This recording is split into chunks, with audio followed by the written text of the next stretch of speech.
শিলিগুড়িতে স্বরাষ্ট্রমন্ত্রী সভাস্থলের প্রস্তুতি খতিয়ে দেখলেন দার্জিলিংয়ের সাংসদ রাজু বিস্তা। শিলিগুড়িতে স্বরাষ্ট্রমন্ত্রী সভাস্থলের প্রস্তুতি খতিয়ে দেখলেন দার্জিলিংয়ের সাংসদ রাজু বিস্তা। আগামী বৃহস্পতিবার শিলিগুড়িতে আসছেন স্বরাষ্ট্রমন্ত্রী Amit Shah. New Jalpaiguri railway institute ময়দানে তার সভাও রয়েছে।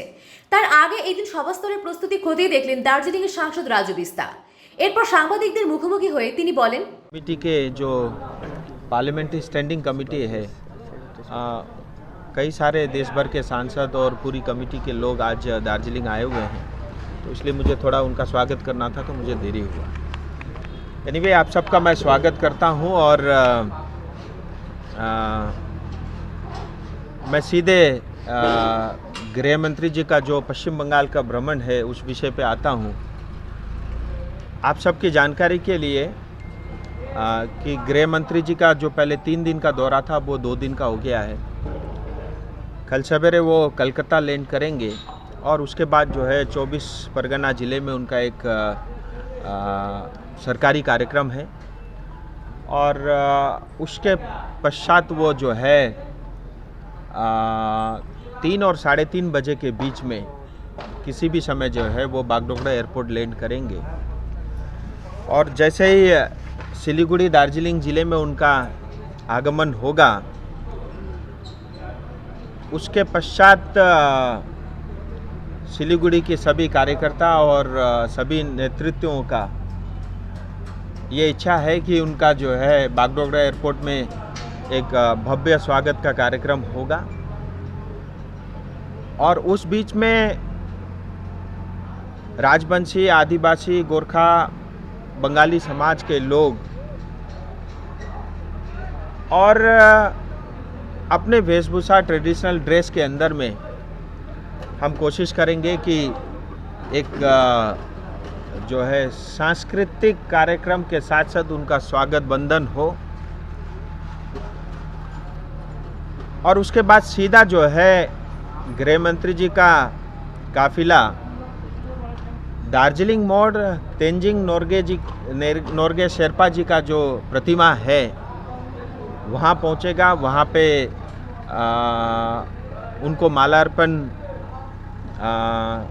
किया जाएगा और वो सिर्फ 10 मिनट का कार्यक्रम होगा। उसके पश्चात फिर जो है आगे आकर के कौन सा नौका घाट जिसको हम बोलते हैं सामने, तो ठाकुर पंचानन वर्मा जी जो राजवंशी समाज के जिनको हम सब लोग भगवान मानते हैं उनके प्रतिमा पे माल्यार्पण का कार्यक्रम है। वो भी कार्यक्रम 10 मिनट का है।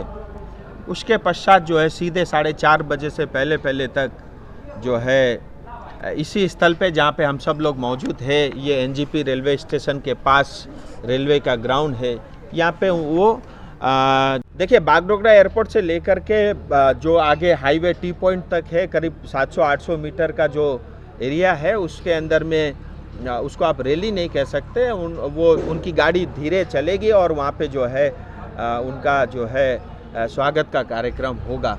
फिर उसके पश्चात वो अपनी नॉर्मल गाड़ी में बैठ करके और सीधा दार्जिलिंग मोड़ पहुँचेंगे। की व्यवस्था अभी हम वो भी हमारे पास अल्टरनेट व्यवस्था है, लेकिन सिक्योरिटी के साथ हमको वो थोड़ा देखना पड़ेगा कि वो कितना अलाउ करेंगे नहीं करेंगे। बट कुल मिला के ये है कि हमारे सिलीगुड़ी के जो भी यहाँ के कार्यकर्ता और यहाँ की जनता उनको रिसीव करने जाएंगे, उन सब से जो है मतलब गृह मंत्री जी के साथ मिलने का उन सबको सौभाग्य मिलेगा। देखिए, भारत देश के गृह मंत्री हैं और मुझे जितनी जानकारी है उससे कई अधिक और पूरे देश की जानकारी उनके पास है और मैं इतना दावे के साथ कह सकता हूँ कि पूरे दार्जिलिंग ज़िले में विशेष करके छोटे से छोटे गांव में भी कोई घटना घटती है तो उसकी भी रिपोर्ट गृह मंत्रालय तक पहुँचती है। ये मैं उस बात का साक्षी हूँ। मैं कोई घटना उदाहरण के तौर पर तो नहीं बताऊँगा, लेकिन उस बात का मैं साक्षी हूँ।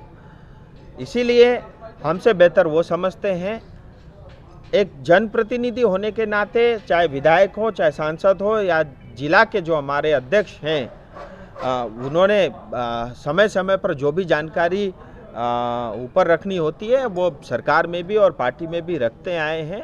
उनके पास पूरी रिपोर्ट है और ये बात आज किसी से छुपी हुई नहीं है कि जो पश्चिम बंगाल का जो शासन है, जो लॉ एंड ऑर्डर है, यहाँ पे कोई शासन है ही नहीं। जो शासक है उसी का शासन चलता है। ये तथ्य प्रमाणित है और जग जाहिर है। हम ये मान के चलते हैं ये शंखनाद होगा, ये बिगुल होगा और टीएमसी को अपने तौर तरीके बदलने होंगे। आए दिन जिस तरह से लोगों की हत्याएं, पेड़ों में लटका देना, माँ बहन के साथ जो है रेप करना और विशेष करके नॉर्थ बंगाल के युवाओं के साथ अन्याय अत्याचार करना, कोई विकास के काम मत करना, 15% जमीन नॉर्थ बंगाल के चाय बागान के मालिक को देना, 5% से कम जमीन में जो हमारे लेबर 200 साल से काम कर रहे हैं उनको जमीन नहीं मिलना, मिनिमम वेज एक्ट केंद्र सरकार पारित कर देती है उसको लागू नहीं करना, FRA एक्ट 2006 को लागू नहीं करना, शिक्षा में भ्रष्टाचार करना, जो अनपढ़ गवाह टीएमसी के चमचे हैं उनको अपॉइंटमेंट देना और यहाँ तक कि एम्स बनाने के लिए जो स्वीकृति नॉर्थ बंगाल में मिली थी उसको भी उठा के कल्याणी साउथ बंगाल ले गए। ये इतना अन्याय अत्याचार लगातार। और मैं आपको एक बात और कहूँ, नॉर्थ बंगाल अपने आप में सक्षम है, अपने आप में पैर में खड़ा हो सकता है। हम इतना रेवेन्यू टैक्स इतना कलेक्ट करते हैं, लेकिन उसके बावजूद भी नॉर्थ बंगाल को एक गरीब क्षेत्र बना के रखा है और जानबूझ के, जिसके कारण जो है, क्योंकि एक बात प्रमाणित है कि चाहे वो राजवंशी हो, चाहे आदिवासी हो, चाहे गोरखा हो, चाहे हिंदी भाषी हो, उसको ना तो टीएमसी ना ममता दीदी ये कतई पसंद नहीं करते। इस वजह से जो है इस नॉर्थ बंगाल क्षेत्र में ज़्यादा अन्याय अत्याचार आज हो रहा है।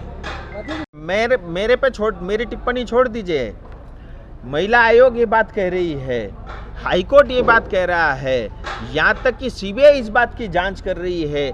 आज हाईकोर्ट के अंदर में आप देखिए सुनवाई नहीं हो पाती। टीएमसी के गुंडे हाईकोर्ट के अंदर तक भी घुस गए हैं और हाईकोर्ट को हर एक केस को आज सीबीआई को सौंपना पड़ रहा है। ये वास्तविकता है और मैं मीडिया के से भी ये निवेदन करता हूँ, मीडिया बिंग ए मीडिया हमारी भी जवाबदेही है समाज के प्रति, देश के प्रति, पश्चिम बंगाल के प्रति कि जो सच है उसको दिखाएं और किसी एक पार्टी विशेष की मीडिया बन के हम न रहे।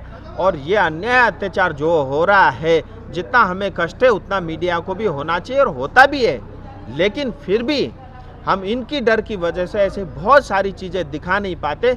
मुझे लगता है हम सबको भी आंखें खोलने की आवश्यकता है। और कोई पार्टी के पश्चिम बंगाल के अध्यक्ष और हमारे लीडर ऑफ ओपोजिशन शुभेंदु दा, दिलीप दा और हमारे नॉर्थ बंगाल के सारे सांसद, विधायक और सभी जिला के हमारे जिला अध्यक्ष और बाकी जो भी प्रतिनिधि हैं, संजय जी अभी 2 दिन पहले से ही डेरा डाल के बैठे हुए हैं और बाकी सब कार्यकर्ता और वरिष्ठ जितने भी नेतृत्वगण हैं वो सब भी यहाँ उपस्थित रहेंगे। और मुझे लगता है रात्रि विश्राम भी गृह मंत्री जी का सिलीगुड़ी में होगा और बहुत सारी अलग अलग तरह की मीटिंग्स रात को भी जो है उन्होंने तय की है, वो धीरे धीरे उसका जो है आपको पता चलेगा। सो बहुत बहुत धन्यवाद, नमस्कार। এখন এই পর্যন্তই। পরবর্তী সমস্ত খবরের জন্য অবশ্যই চোখ রাখুন খবরিয়া 24 এর পর্দায়। নমস্কার। আর বাংলায় যোগাযোগ রাখার মতো ম্যানেজার সহ সমস্ত রকম সুবিধা প্রদান করা হয়। অত্যন্ত স্বল্প মূল্যের প্যাকেজে ভর্তির ব্যবস্থা রয়েছে, তাই আর দেরি না করে এখনই ভর্তি হতে যোগাযোগ করুন 8904864131 অথবা 6263163783 অথবা 9734577162 এই নাম্বারগুলিতে।